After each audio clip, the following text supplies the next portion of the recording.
A bunch of white male politicos are panicking, and thanks in part to them and a breathtaking abdication of journalistic responsibility, we might lose America because the only guy currently in a position to save it took the wrong cold medicine. Let's dive in.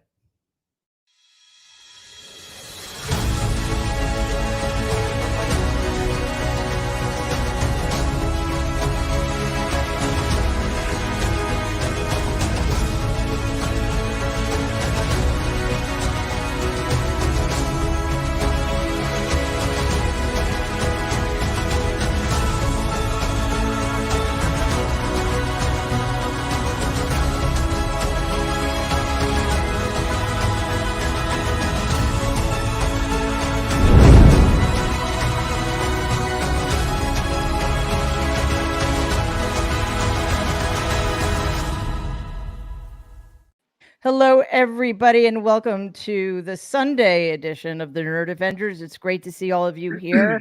I'm not sure why you felt it so urgent to show up, but I'm really glad you did. Okay, it's been something of a week, has it not? So first of all, I just want to say, for those of you who don't know, Jen and Steven and I were in Atlanta for the debate. Because I had the great honor of being a surrogate for President Biden, along with people like, and I can't even actually believe I'm saying this, Senator Warnock and Governor Newsom and Congresswoman Jasmine Crockett and on and on. So it was really something to be part of it. And I hope, because unlike aforementioned panicking white guys, I am still 100% behind both President Biden and Vice President Harris, and nothing's going to change my mind about that unless there's some really unforeseen circumstance we can't imagine, because I prefer democracy to fascism pretty much any day of the week, and because I'm not a child and I understand that not only one person runs the entire government. So the idea that we're voting for one man is absurd on its face.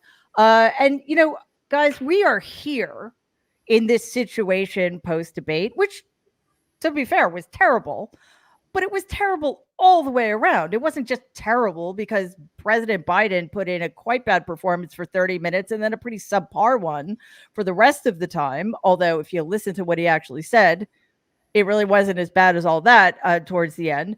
But we're here because there's a double standard so massive, I'm not sure how to measure it. These were the expectations set for President Biden. He had to show up with massive amounts of energy to make people forget the fact that he's 81. He had to have supreme command of all of the policy issues while simultaneously pushing back on the flood of lies Donald Trump spewed at a rate and velocity that was impressive even for him. Okay, that's the Biden standard. Donald had to show up, lie a lot, and be a fascist. Okay, fair enough, right? Because Biden failed in his task, at least, for the first 30 minutes or so, he had a cold, okay? And Donald succeeded in his lying and being a fascist. Not only has Donald been declared the winner by a lot of people, including pundits and politicians and people who should know better, the New York Times, along with a significant percentage of Democrats, are calling on President Biden, the guy who's not a fascist, the guy who did not incite an insurrection against his own government, the guy who is not a criminally indicted felon, the guy who has not been adjudicated a rapist, et cetera, President Biden to step down. I mean, okay.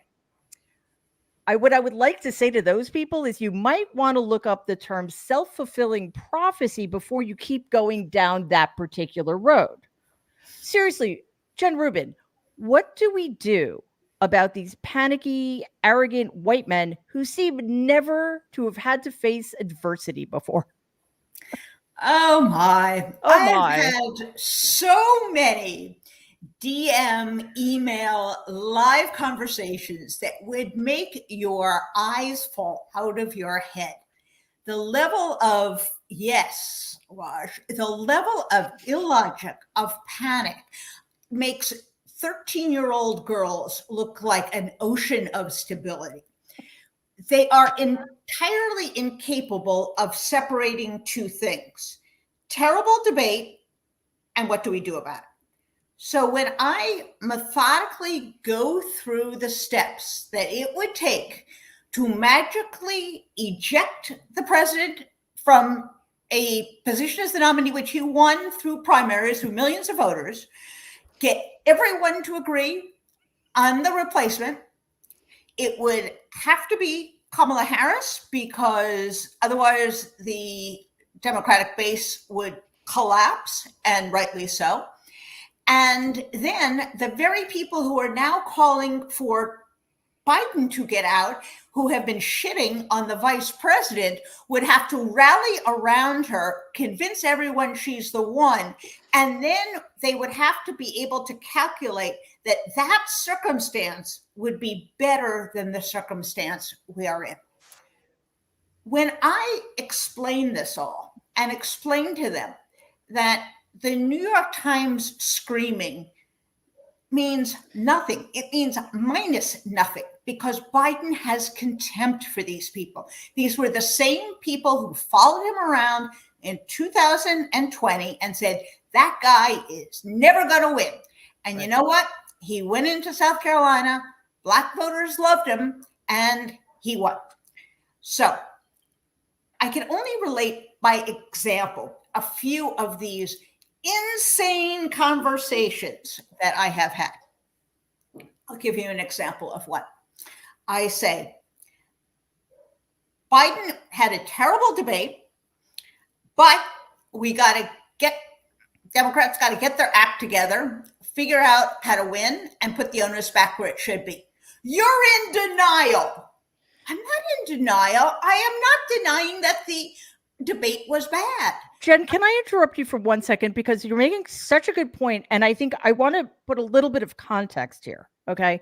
So up until the debate, Biden had this phenomenal 2 weeks. He traveled around the world like 17 times. You know, he went to the G7. He went to the D-Day celebration. I don't even know what else he did, but, you know, he was performing, and he was performing publicly. And then in the 48 hours since the debate, same thing. I mean, he was out at Waffle House hanging out with Atlantans right after the debate. He did a really good rally in North Carolina. He came up to New York and got me stuck in traffic for 3 hours because he was celebrating or honoring the 55th anniversary of Stonewall in the neighborhood right next to mine, along with Elton John. He went out to the Hamptons yesterday for a fundraiser. It's like these guys panicked. They saw something they didn't like. They wrote think pieces about how he needs to drop out. And since then have refused to take any of the new data into account and course correct. It's infuriating. And they're telling you that you're deluded and you're not willing to look at reality. It's insulting. Yeah. Oh, here are some other little chestnuts. I love that term, chestnuts. Here are some other little bon mots that I get from these people.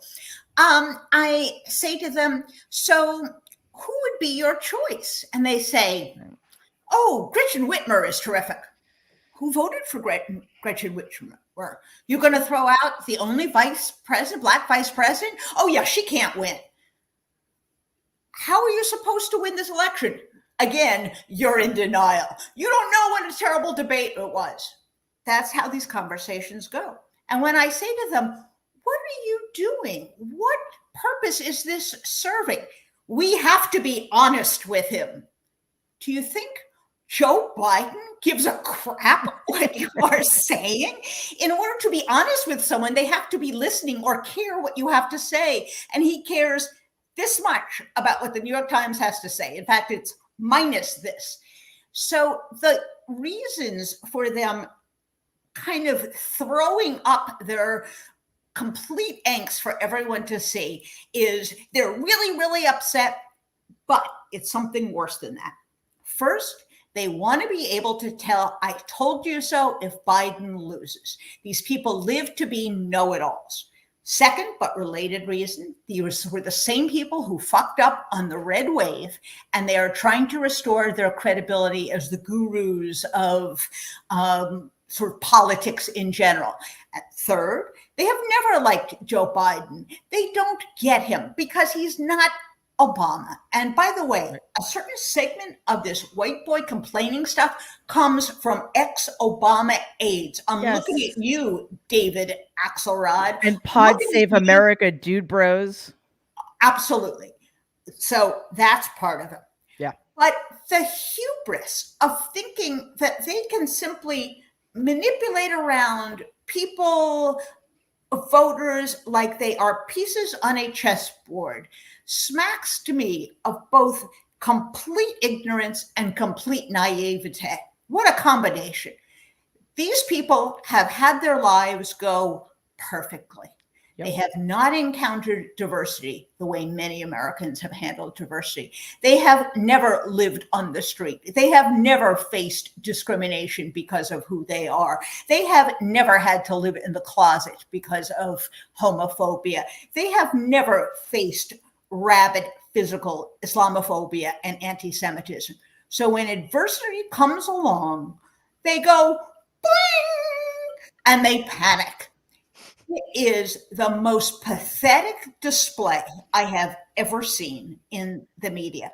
And if you didn't think poorly of them before, I do, this would absolutely seal my contempt for them. And the behavior we have seen in the last 72 hours confirms that Joe Biden is right. He shouldn't listen to any of them. They are acceptable people. Yeah, absolutely. And you know, a couple of things. First of all, good job with the Foley work. Excellent sound effects. And to these guys, I would say your misogynoir is showing. So maybe think about that and think about the fact that people like you have been taking advantage of and taking the Democratic base for granted for decades. And you know what? There's no reason for them to put up with people like you anymore. I don't believe. So, Jen, we were there. I know you have lots of awesome anecdotes. I was sort of busy, but Jen got to roam free in the spin room and talk to people that I couldn't be in a room with because I think I would like do something I'd regret. But before we get to that, I did want to say that yes, we witnessed the horrors that were the debate, and I'm going to read you an excerpt from the transcript, just to give you one tiny slice of how horrible it was. Donald, the problem they have is they're radical because they will take the life of a child in the 8th month, the 9th month, and even after birth. After birth, if you look at the former governor of Virginia, he was willing to do this. He said, we'll put the baby aside and we'll determine what to do with the baby, meaning we'll kill the baby. What happened is we brought it back to the states, and the country is now coming together on this issue. It's been a great thing. Bash. Thank you. You gotta. I'll hold my. Brian, we're gonna. So you're next. So okay. Jen is speechless. So Brian, go ahead. Well, look, this was a shit show of biblical proportions. It is the singular worst presidential debate I've ever seen in my life. Yeah. And I've been covering them all since 1984, and I hated the first one I covered in Louisville with Reagan. Up until this moment, I thought that was the worst. But this just was horrid. And no one gets away unscathed. Biden had a bad day. Trump had a worse day. By the way, it's like trying to decide which turd in the punch bowl is worse. There was just I disagree. And, well, no, I think there were turds in the punch bowl, and the biggest turd, if I'm going to, was the moderators. Totally. Now, I want to pick apart those three, and I'll be quick in doing it. But first of all, Biden missed some golden opportunities. We all know that. And the biggest thing that I thought that Biden could have done was, why am I sitting here? Why am I even sitting in a debate with a convicted felon? And the second thing was when he started talking about, immigration, why didn't Biden just say, we had that fixed, but you didn't want it, so you could run on the issue. I think there's a really good possibility the guy had a really bad cold and was on cold medicine. So can we seriously? I've given him all of that. I'm just saying that those are things he could have done. Now, Trump never told the truth or gave us a fact for an hour and a half. It was bloviating bullshit. Did he answer any question? Did he answer a question? Now, that's where I want to get to. That's leading me to the third part of this problem, and that's the moderators. There were times when the moderators could have said, for example, and the one that really hacked me off the most was when Trump said, Joe Biden has shown Putin has no respect for Joe Biden. As a moderator, at that point in time, I'm stopping the debate and going, Mr. Trump, why would we want the respect of Vladimir Putin, you stupid son of a bitch? I would have left the stupid son of a bitch out. But the other thing is they never once held him to answer a question. He never once did. The closest they came. In fact, Jake Tapper really pissed me off when he said, okay, Mr. Trump, I'm going to give you 2 minutes to answer this question. Go with it where you want. Wrong. I've moderated a lot of debates. At that point in time, you say, listen, butthead, here's the question, answer the question. And if you don't like it, there's the door. That was an audition for the job. And the American people tuned in thinking that we were going to, well, some of us tuned in thinking that perhaps we might see, I don't know, policy debated. But a debate with Donald Trump is not a debate about policy. And Dana Bash and Jake Tapper have a huge responsibility for fucking that up because they should have held him accountable. They never did. And finally, the staff who prepared Joe Biden for this debate should be fired en masse because it doesn't take a week hiding in Camp David to prepare for a debate with Donald Trump. It doesn't matter what facts you have, and you could tell at the beginning Biden had a lot of them. He was overstuffed with facts. What he needed was to just go, okay, that's a lie. Okay, that's a lie. All right, loser, now wait a minute. Loser. Traitor. Hey, you're gonna solve the war in Ukraine between the election and when you're inaugurated. At that point in time, it's like, to me, if you were a lawyer, it's cross-examining a hostile witness, and you turn and go, you're going to solve it before you're even inaugurated. How? Tell me. Because he never said one factual thing. All he said was the world, and he made us, we're a third world nation. We suck. Bring me back. We'll be great. Screw that. At the end of the day, it was a complete, and for the love of God, fire whoever prepped. That would take that's 2 hours worth of prep. Whenever Trump is going to talk, just turn around and go BS and ask him a question. It was like they were preparing President Biden for the unlikely. And yes, event. I have said butthead as a moderator. That's good to know. They were preparing President Biden for the unlikely event, and by that I mean like Black Swan event that Donald was going to show up and be a serious person who knew stuff. We knew that wasn't going to happen. He needed to be prepared. Like Donald wasn't going to talk about policy. Biden should have just been an attack dog. And again, who knows if he would have been, who knows? It doesn't matter. It didn't happen. But it's also, Jen, when you're but wait a minute, Mary, one thing. But bottom, I forgot, and I just have to get this in before I go nuts. It's the New York Times and the Atlanta Journal who have both called for Biden to. Okay, but we're talking about the debate right now, so we'll get there. Don't worry, we're gonna get to the aftermath. If you're going to say that, you've got to say Donald Trump has to step away because he tried to. Brian, there you go. I said we're going to get there. We're talking about the debate right now. All right. I can say it again if that's helpful. How could you not ask the follow-up question when he blames Nancy Pelosi? How could you not ask? Well, that's my point. It's like they can't fact check in real time. I mean, okay, but how about not allowing the American people to believe that these lies are truths? And Jen Taub, we were hold on a second.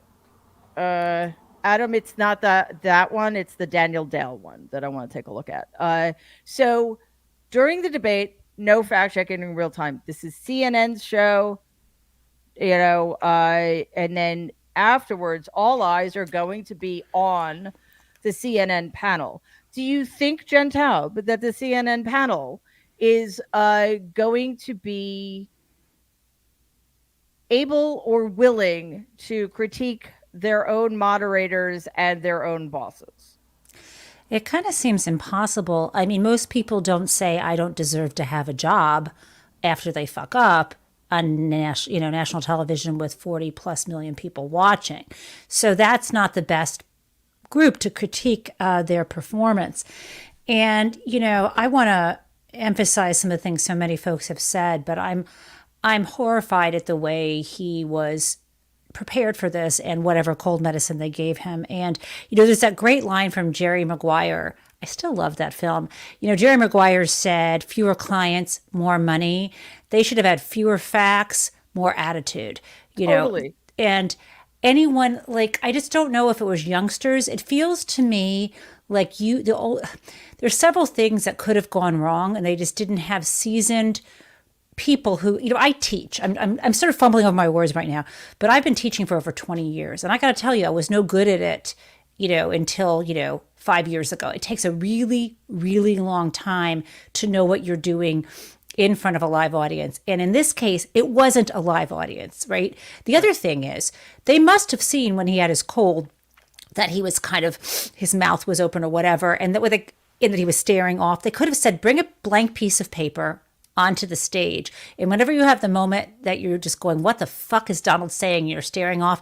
Make a note to yourself about the lie he told. Just look at the paper instead of off in the distance. Whoever coached this guy. It was so right. It was so bad. And but I want to stick with the lack of fact checking. Yes. Okay. Let me go back to that. Yeah.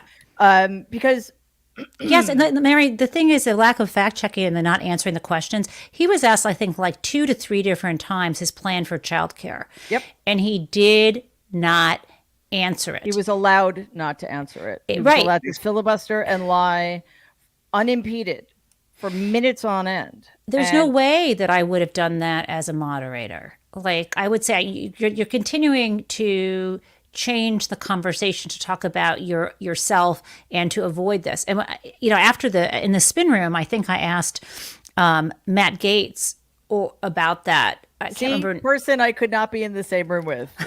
Either Matt Gaetz or Corey Lewandowski. No, I asked Corey Lewandowski about the lie about the Supreme Court decision and the abortion pill. But I did ask Matt Gaetz, why didn't he answer the question about childcare? And Matt was like, oh, he did. He just said, because he said illegal aliens are taking all the childcare. It just that's not an answer. No. He answered more about his golf game. And let me just say this other thing. I want to talk about this other thing about, actually, I'll wait. Yeah, just hold on to this. When we get to the part about the critique, I have something I observed in the spin room, but we can wait for that. Yeah, I want to say that if you're a moderator and you're not either fact checking or forcing the debater to answer the question, you're not actually a moderator. I don't know what we call a useless waste a question of space. asker. I'm shocked. Perhaps. You know what? Here's why I'm shocked, because I had the false sense of security when I saw Cassie Hunt just a few days before the debate take down that kick that Donald Trump surrogate off the air, and I thought, oh, this could be the shape of things to come. But instead, maybe all the complaining about Jake Tapper and all the complaining about Dana Bash, they decided to, completely sit back. I mean, it was abysmal. They who is pulling the strings and telling them not to, This was the town hall all over again. Yeah, you know what it felt like? It felt like a bait and switch. It was almost like they said to the Biden team, Dean, oh, we'll give you these things. But then, to completely to undermine you, we're going to make you look like Casper the Ghost. We're going to give you a really bad camera angle. And we're going to make you do our jobs. And then, so actually, Sorry, Adam, I screwed up. We do need the Daniel Dale thing, so just let me know when that's ready. Hello. I love when Adam shows up. Just came in to say hi. Because so Dean, we have this CNN panel of anchors. And the entire, I didn't watch the whole thing. One, we were still kind of busy, and two, what little of it made me so sick. I had to avert my eyes. The entire thing was about Biden's performance and nothing else. Nothing about the substance of what Donald said, and by substance I mean fascism. Nothing, obviously, about the moderators. And it wasn't until I don't even know when, long after the debate was over, that we started getting fact checking.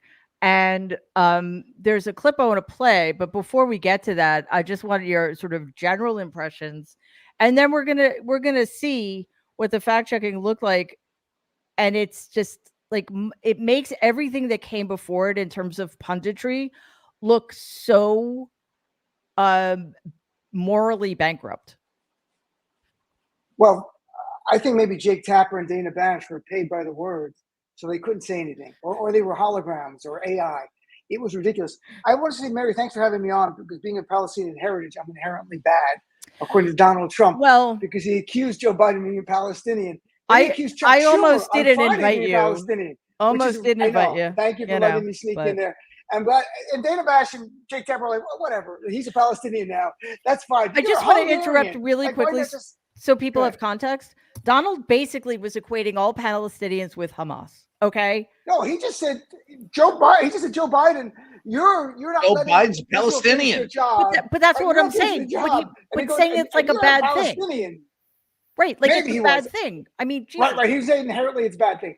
I'm inherently kind of a little questionable my morals, but I am half Sicilian, so it's probably the Sicilian side. That if he would have said you're a Sicilian, I'd be like, yeah, okay, that's pretty good. Look, it was a nightmare for all of us to watch this.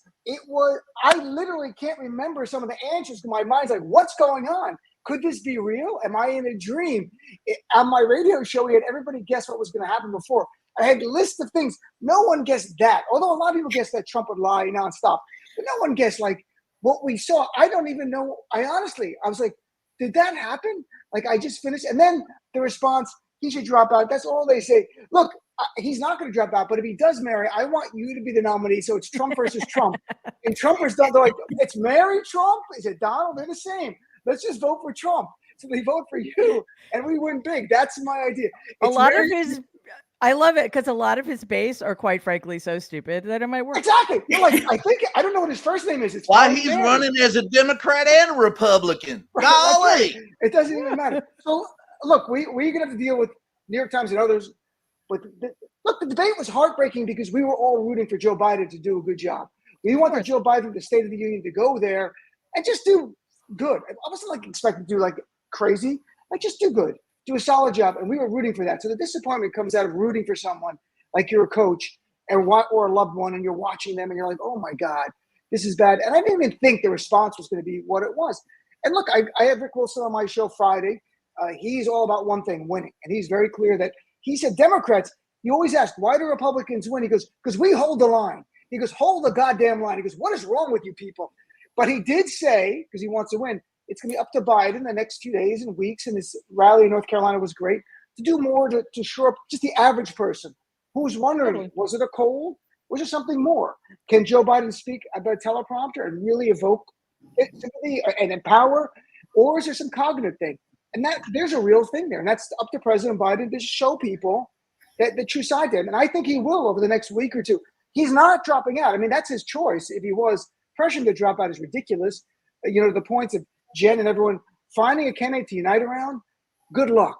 Chicago's already going to be a crap show. I mean, come on, man. It's just having no nominee in open convention. So look, it was heartbreaking because we wanted Joe Biden to do well. And that was the most difficult part of it.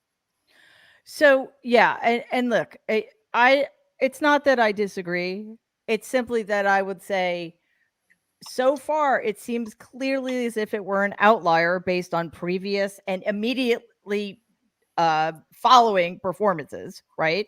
So there's that.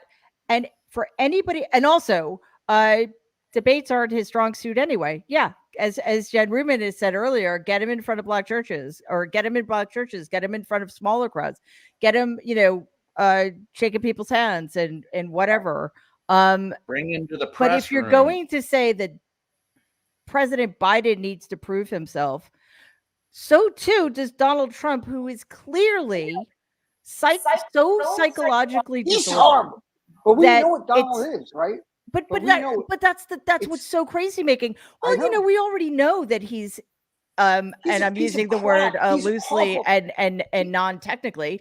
He's insane. He's a fascist, and he lies. So what's the big deal? We already know that about. I mean, that is like the craziest way Normalize to that frame behavior, anything. But So so before Right. we get on to the just the absolutely off the charts response by some in the media and some Democrats who really need to sit down and shut up for a couple of weeks. I wanted to play a fairly lengthy clip because this is what the so-called moderators expected Joe Biden, who was also, by the way, supposed to be making a case for himself and his party, to deal with. So, Adam, if we could play the Daniel Dale clip, and then Waj, I'd like you to respond. Him himself. In fairness, the president did appear to clarify that one. Now, the Trump list, it is way, way longer. So deep breath.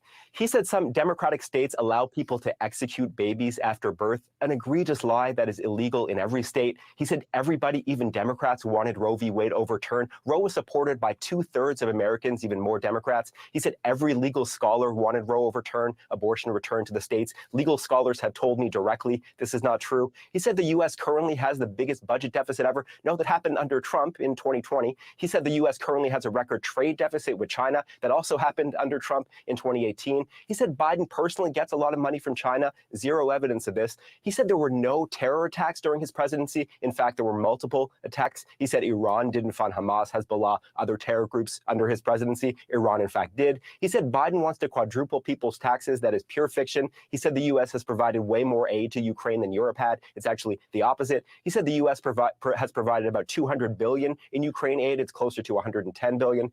He said 18 or 19 million people have crossed the border under Biden. That is millions too high. He said many of these migrants are from prisons or mental institutions. His own campaign cannot corroborate this. He said Biden has only created jobs for illegal immigrants. Total nonsense. He said Nancy Pelosi turned down his offer of 10,000 National Guard troops on January 6th. There's no evidence she even got such an offer. It was the president, not Pelosi, who had the power to deploy the DC Guard. He said Pelosi now acknowledges she turned down the troops. No, her office tells me this claim is still a lie. He said he deployed the National Guard to Minneapolis in 2020. Actually, that was the Democratic governor. He spoke of, quote, ridiculous fraud in the 2020 election. Zero evidence of any widespread fraud. He said NATO was going out of business before he took office. Completely, clearly absurd. He said the U.S. was paying 100% of NATO before he came along. The U.S. made up about 71% of NATO defense spending, not 100. He said he, not Biden, is the one who lowered insulin prices in Medicare. He did it for some seniors, but Biden did it for far more. He said Biden indicted him. Again, no evidence Biden has had a personal role in any of these 4 prosecutions. He said Europe takes no U.S. cars, just not true. He spoke of food prices quadrupling under Biden. That's a wild exaggeration, though they are up. He said Biden made up the idea he called dead service members suckers and losers. No, the Atlantic magazine reported that, and then former Trump chief of staff John Kelly corroborated it. He said Biden called black people, quote, super predators for 10 years. Biden never once deployed that phrase, let alone for 10 years, though he did at least once speak of, quote, predators without specifying it was about black people. He said his Trump tax cut was the largest in U.S. history. Not true, though, in fairness, Biden also said this. Trump said China and others stopped buying from Iran under him. China never stopped. He revived his pet lie. I don't know how many times I've done it, that he signed the Veterans Choice Program into law. Barack Obama did that in 2014. Trump signed an expanded version in 2018. And finally, Trump said Biden got rid of that Veterans Program. Biden has not done that. At which point was Daniel Dale passed out and they had to strap an oxygen mask around his face. Yeah, they defibrillated him. Maybe Daniel Dale should moderate the next debate.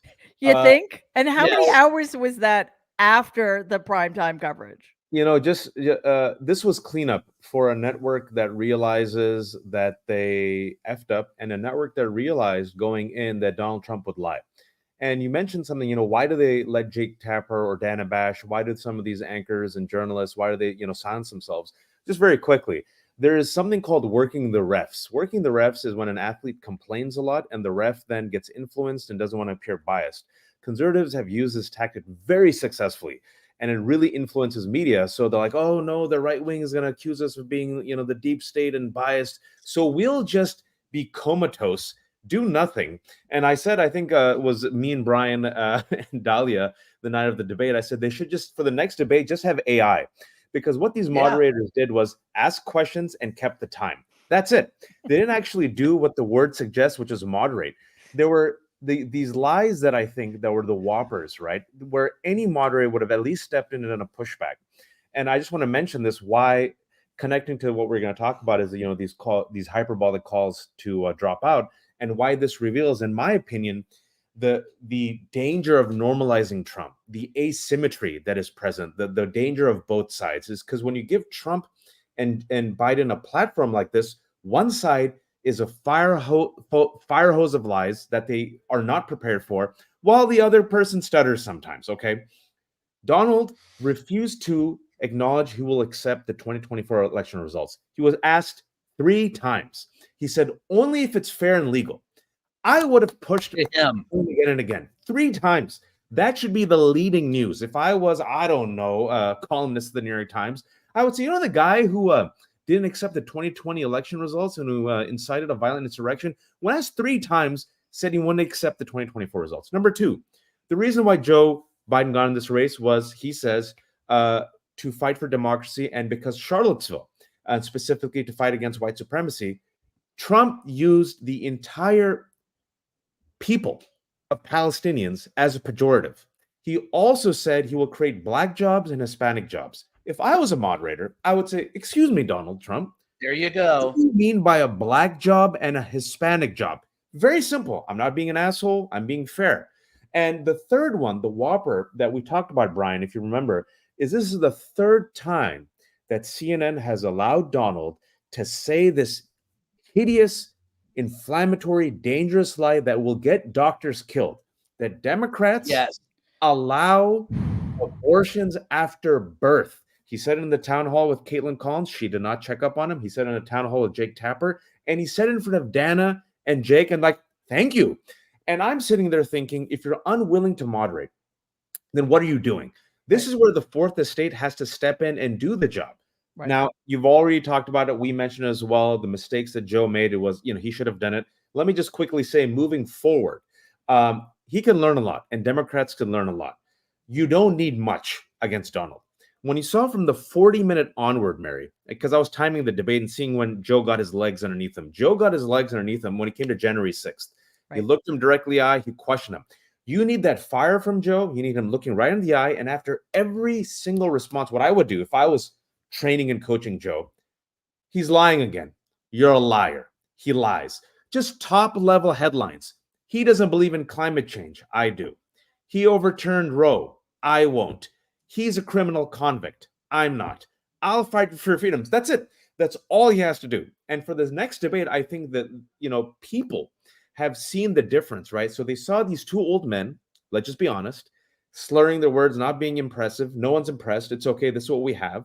One's a liar and one's going to defend your democracy. And pivoting to the, if I may, the hysterical overreaction from an overwhelmingly, not exclusively, white male columnist intelligentsia, not black people, not brown people, folks. Pay attention to that. Not only did they say, step aside, Donald, who do they say step aside for? Whitmer and also Gavin Newsom. Who's the VP, folks? Kamala Harris. That's the tell, Waj. That is the tell right there. And they don't even spend a minute. How will this land with the base of the Democratic Party? Black women who during a freaking pandemic without masks and an antidote, a vaccine, stood out in line and gave Joe 5 states, especially in Wisconsin. And so if you don't listen to me, folks, listen to Alan Lichtman on CNN last night. Alan Lichtman. We're going to have that. We have that clip. So we're going to play it in a little bit. You want to play it now? You know what? Why don't we play that now?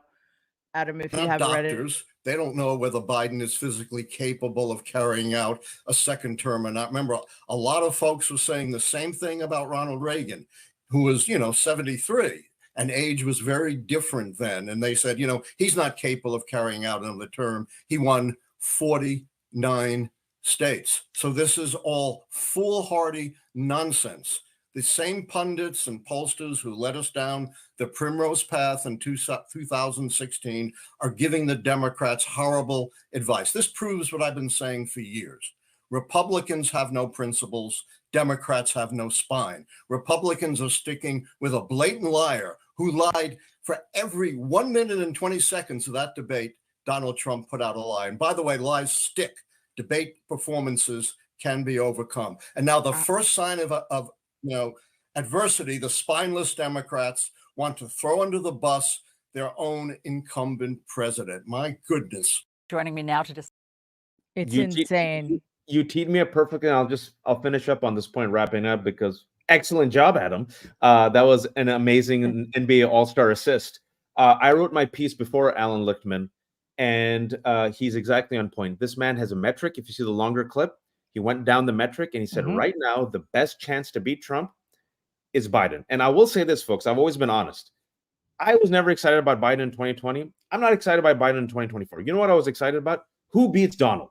Yeah. That's what the majority of Americans were excited for. When the Democrats said Joe, I said, let's do it. Joe beat Donald. 2024, who's the guy who can beat Donald? Not just Donald. And I want to just stress this because I think it's another mistake that Democrats and this punditry is making. It's not just Donald, Mary. It's MAGA. It's the Supreme Court. It's Project 2025 in its entire right-wing infrastructure. Waj, I want to leave it there with you because Dean has to leave soon, and I'm so no. We have time, but Dean has to jump in a bit, and I just want to get his last word here. But I'm so glad you mentioned Project 2025 because Dean, what was not mentioned during the debate, the fascist playbook that the Republican Party is running on. I mean, my God, it's bad enough that it took them 45 minutes to get to the insurrection, to get to the criminal felonies or the whatever, the fact that he's a convicted felon, et cetera, et cetera. No mention of what is probably the most important thing Americans need to know, other than those two things, plus the insurrection and what have you. That the Republican Party, again, we're not just voting for a guy, we're voting for policies and ideologies and a party. This whole party is all in on destroying American democracy, and it wasn't even mentioned. Look, that's going to be for Democrats going forward, right? To make the case about Project 2025. We know more about it than maybe the GOP base, but the GOP elite know everything about it. They're planning on it. It is their playbook for going forward. And that's why, for me, and the point I've made for months on my show, on cable news, in my Substack, is the election in 2024 is not Trump versus Biden. It isn't. It is Trump versus abortion. It is Trump versus democracy. It's Trump versus freedom. Trump versus climate change. It's Trump versus self-determination as a person. These are the stakes. It doesn't matter who the nominee is, to be blunt. Like, at this point, it's going to be President Biden. But I'm saying, if it was someone else, it is still Trump versus all of those things that we hold dear. And it's the future of, for us, our children and grandchildren going forward. What kind of nation do you want to grow up in? And Project 2025, they put it in writing. They have it in writing, their plans on everything. And look, the Supreme Court's already helping them with the Chevron deference case, where they overturned that. Now allowing their I won't even get into it, but just empowering their judges all over to overturn any federal regulation they don't like on any issue. So look, the threat's very real. And I think it's with the Democrats, because it's 900 plus pages, to highlight a few of the items in Project 2025 and say, this is, and go through the things, the threat to democracy, the threat, this power, essentially executive who's a king, abortion access. And you pick a few and you run on those. I still believe with every fiber of my being that we're going to defeat Donald Trump, because we're all unified in that. And we all know what everyone watching. Well, we are anyway. Right. Well, even the ones who are saying stuff about Biden dropping down, if they're sincere, it's because they're afraid that Trump's going to beat Biden, right? Right. So I'm saying all of us who are sincere have the same goal. It's defeating Donald Trump in 129 days. That's up to all of us to stay lockstep. We have to defeat him. We have to come out. And I think a lot of us, it's going to fall on us, Mary, like all of us. Like, what President Obama said, like, we are the people we were waiting for. It's all of us getting out there being messengers. So that's my little wrap up there. I still feel very confident we are going to win. It's going to be the most work ever. It's not magical. It's not inshallah. It's not just God willing. It's going to happen if we work with God on our side. That's good to have. But overall, I feel really good. I think it's going to be turbulence for the next month or two. We're going to unite and we're going to win, and by working hard. You know, Dina, it's a really interesting way of looking at it. And I had a moment, and don't get me wrong, I'm exhausted. It was exhausting, and some of it was sort of demoralizing, but a couple of things happened. First of all, as soon as Donald, maybe it was when he went after Hunter Biden, or it was when he like landed a very low blow and showed that he was just going to be a cruel fascist bully. I was like, okay, I am free to say whatever. And when it was my turn in the spin room, I just said, he said the most embarrassing thing was for this country's history was when the exit from Afghanistan. And I said the most embarrassing moment in this country's history was when we were stupid enough to elect Donald Trump in 2016. And he has one policy position, and it's to keep himself out of prison. So in a way, and especially in the days that followed, and we're seeing that it's the media, including quote unquote elite media like the New York Times, high profile Democrats, so-called never Donald people, thanks a lot, guys, are galvanizing us because they're being so short-sighted and hideous that I do feel like this is really galvanizing in a way. I mean, I would prefer it not have happened this way, but our job is the goal has always been clear, but it's almost Dean, like we have permission now to do whatever we need to do. Like there are no punches pulled and no holds pulled. Whatever? Nothing's off the table? This is kind of exciting. You know what I mean? Like it's okay. We're civilized people, but right. We're also are willing to get in the mud if we need to. I'm half Sicilian. I'm willing to do whatever it takes. Have you watched The Sopranos? Look, things have to happen. Watch the curses, folks. though. We're going to have a meeting after this. Okay. Just last thing, though, before I go, is that the listeners to my show and Michelangelo Signorelli, who's right before me, the phone lines were locked on Friday, and every single person who called said, we're sticking with Biden. They went after the moderators, the same thing we are. So the base is still there. They are energetic. They want to defeat Donald Trump 100%. The only concerns is it's not about Joe Biden. It's just a concern of losing to Trump, right? Because of the threat. It's not running against, Mitt Romney or something. This is running against a guy who's an existential threat to our democratic republic, to our self-determination as a people. We know that. Those are really the stakes. We've never had this before. So that's where it comes from. And the sincere Democrats who are truly debating it, I say we got to get them back in, but don't demonize them. The New York Times, it seemed like they had those things written before the debate. Like, okay, and press publish. We got it. So, all right, I'm going to go. Thank you, guys. Great seeing you all.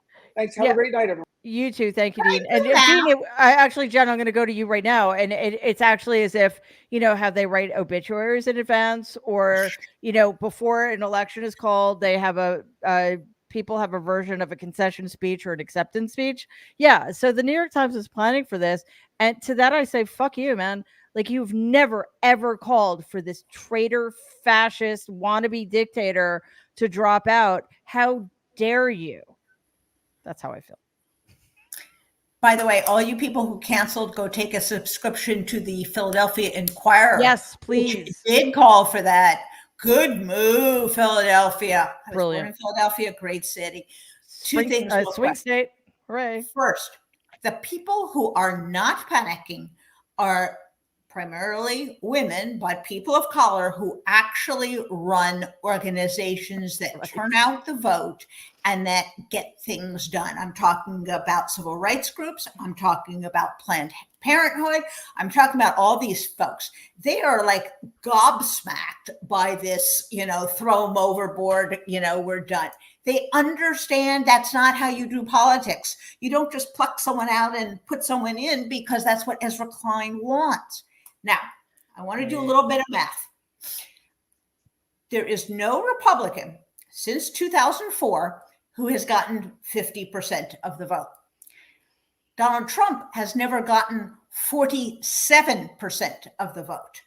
Let's assume because we're generous, that he doesn't lose any ground after trying to overthrow our democracy. I think that's wrong. I think his top is now about 45.5, 46, but let's just give him 47. Joe Biden has a very high floor of 44 or 45%.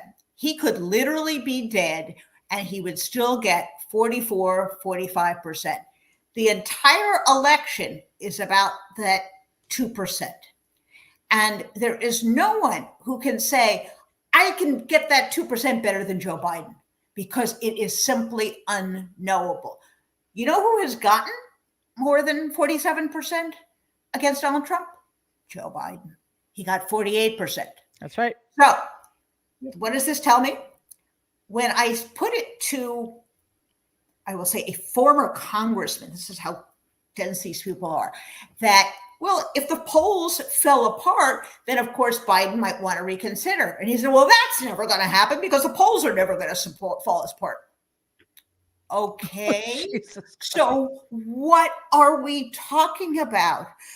So you're mad that the polls won't fall apart, so you can remove a guy who's 2 points away from saving the republic. These are grown male adults. I must say, we have seen. I don't know about the grown part. I think if we did not think that the Ivy League was broken before, if this is what they produce, this kind of logic, like, go to your favorite community college and state school and get a good education. Yeah, Totally. The logic. Yeah, Brian, go ahead. The logic of this is we're overcompensating, right? Oh my God. What they saw for the very first time, they freaked out because they thought, oh my God, Trump might actually be able to win. Get rid of Biden. Meanwhile, you're going to let a guy who wants to change history. If you want to get rid of any one of these two candidates for what they said that night, which is in essence what the Atlanta Journal and what the New York Times has said, it shined a light on problems with Joe Biden. If that's the case, you need to call for Donald Trump to go away immediately because he wants to rewrite history and blame the January 6th insurrection on Nancy Pelosi, who, by the way, they wanted to kill. So he's basically blaming her for wanting to create her own assassination. It's nonsense. Yeah, So and her response, Brian, was great. She was like, "Yeah, wait a minute. He thought I was trying to plan an assassination. He's sicker than I thought." And there's no way he can be sicker than I think. I spent 4 years around that smelly little bastard. But look who you're talking to, Brian. Come on. Yeah, here's the thing. There is no logic. This is an emotional knee-jerk reaction to one singular event in the life of a president who has spent the last 3.5 years putting the train back on track. And if you're going to bail on him now, you are in essence. I've always said, I like the comment that the guy said on the tape, but I've always said one is a party of no heart, one is a party of no head, and the Democrats will snatch defeat out of the jaws of victory almost every damn time. But they're eating their own. Why? They have the high ground, and they have at the end of the day, Waj, when you and I were on, I said, I think at the end of this, it's a wash. That what will happen is that each team will take away the sound bites they want and propagate it. It's June. We haven't picked the candidates yet, and this will be forgotten in 3 weeks as long as Biden doesn't cave to the demands to leave. And I don't think he will. I hope he won't. Because at the end of the day, it's all a wash. Donald Trump didn't gain new supporters with what he said the other night. We will hear from others who will point out exactly what Donald Trump is all about. So at the end of the day, it's a wash, and Biden is still using Jennifer's math, which is impeccable. I'll give you that. I think you're a great algebra teacher, Jen. I would say there's no way in hell that Donald Trump can overcome what is inherently the biggest problem that he has, and that he's a sexist, egotistical, lying, hypocritical bigot. So a traitor and a criminal. I was going for the Mr. Hart from 9 to 5. Convicted felon. I know, convicted felon. But most importantly, a traitor, and because of the corrupt Supreme Court and a lot of the judiciary, we're not going to know just to what extent, Waj. And I think so there are two things. Address whatever you want, but I just want to I want to set this out there. The New York Times and a lot of these so-called never Trump people and a lot of high-profile Democrats are giving Donald so much ammunition. See, even the New York Times is for me. Even people, whatever, you know what I'm saying. The other thing that so desperately needs to happen, and again, I think this might be an unexpected ancillary benefit of this debacle, is that we are going to need to broaden the argument. It's not Biden against, and I believe it was Dean who said this earlier. It's not Biden against Donald. It's Donald against everything Americans actually hold dear. And it's not just Joe Biden we're voting for. We're voting for clean air and clean water and our children not getting shot in schools and not putting a bunch of fascist embryos on the Supreme Court to ruin the lives of the next 5 American generations, right? Like, let's make the case for democracy. I think, we were mentioning this. We've said this before. I wrote about it. I tweeted it. Me and Brian said this. The big picture and the pivot for Democrats should have been and should be still, there's time, is you're not excited about Biden? That's okay. You should be excited about freedom. Yeah. You should be excited about democracy. So if you care about freedoms, if you care about women's rights, if you care about combating climate change, if you care about regulating guns, if you care about, defeating white supremacy, then vote for that guy, that old guy, our old guy, Joe Biden. If you don't care about these things and you want a fascist, an authoritarian, a man who was held liable for rape and fraud and is a criminal convict, then you vote for the other guy. Do you want to vote for freedoms, or do you want to vote for the guy who will take away your freedoms? Right. Big picture. That way, it doesn't become just Biden versus Trump. You get the big picture, you get the big analysis, and people go, you know what? I'm not excited about Biden. He's old. But you know what? That other guy, he's old too. And he was held liable for rape. And he took away abortion rights. And he doesn't believe in climate change. And he hasn't committed to stepping down if he didn't commit to stepping down in 2020. And he hasn't committed to accepting the 2024 election results. Wow. I understand what's at stake. And if you broaden that argument out, I believe it will be, Mary, 4 months down the line, a winning strategy, not just for Biden, but for Democrats down the line.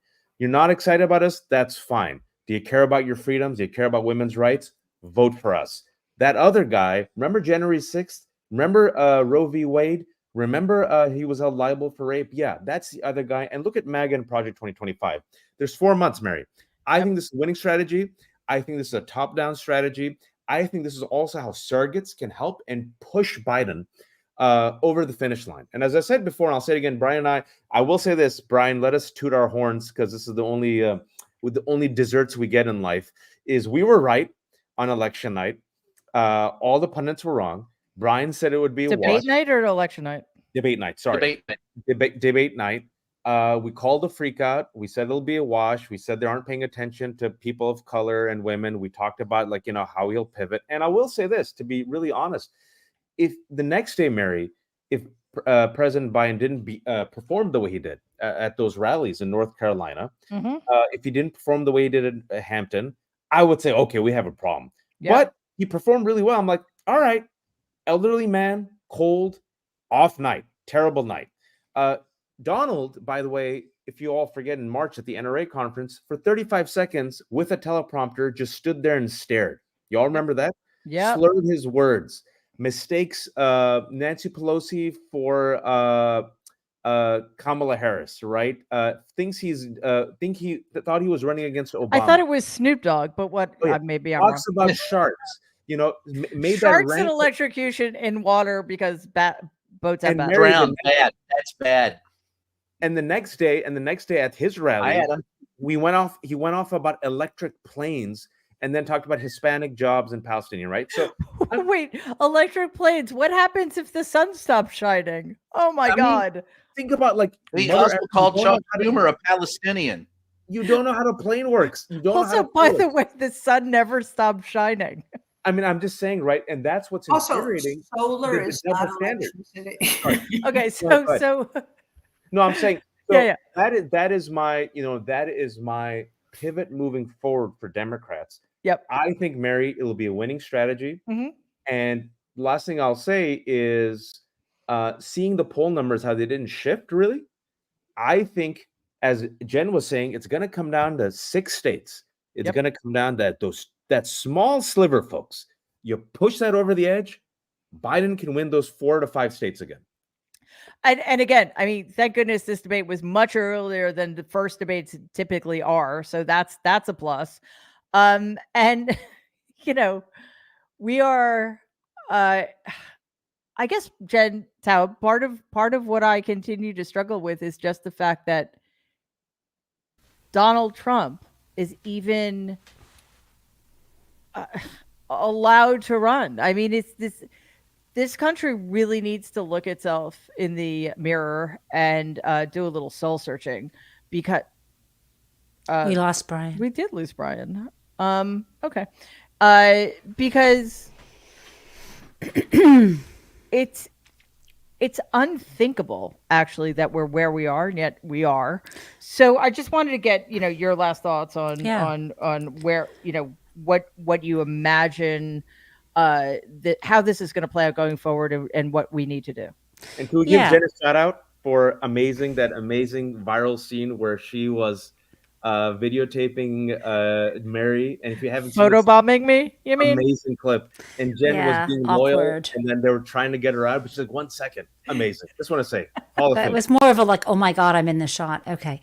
So the biggest problem that we discussed about the debate was a lack of moderation.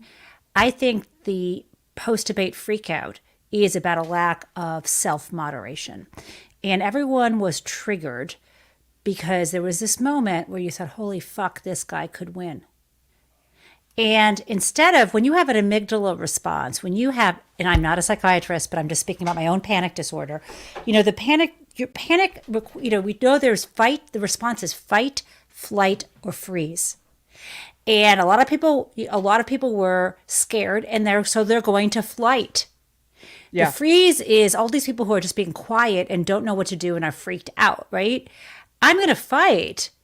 And I think you've got to move to fight. And then the other thing is, how do you deal with the noise about, the stuff that people are spitting in the air that doesn't make sense? Not everybody knows numbers and understands in the way Jennifer does. A lot of these pundits are innumerate. They're not going to change. So what I've decided is anyone who's actually still freaking out isn't going to be convinced by numbers.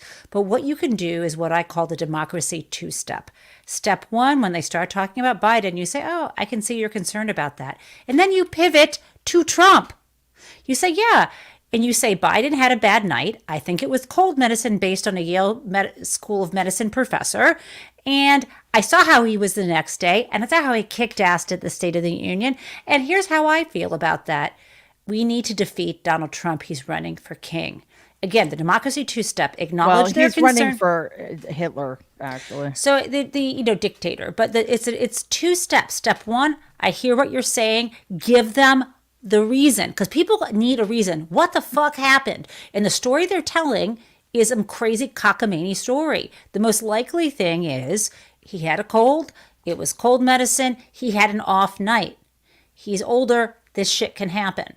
Yep. I've had bad nights, even, bad days, all of us have. And pivot to, he's our candidate. Let's defeat Trump. Every second you're talking about Joe Biden's bad debate, you're not talking about Donald Trump's bad people. And let me tell you, I was on the spin room floor with the people who were his surrogates. And the minute they came in rushing into that red carpet, they were calling, they were saying the same stuff that these Democratic pundits, every word out of their mouth was, the Democrats are freaking out. And it became a self-fulfilling prophecy. And right next to me was Tim Miller and John Hellman. I mean, I saw these people and they were almost gleeful in their willingness to pounce, to be the first person to announce their stupid flippin' idea. And I reject it. I'm standing with Joe Biden. I'm standing against Donald Trump. And honestly, guys, the fact that Republican operatives and politicians don't think that Donald had a good debate performance tells you everything you need to know about who they are and what this party stands for. So I just Amen. right. I mean, it's pretty friggin' obvious. So I'm what I'd like to Catholic. I say, had to give you an amen. that's okay. I'll take it.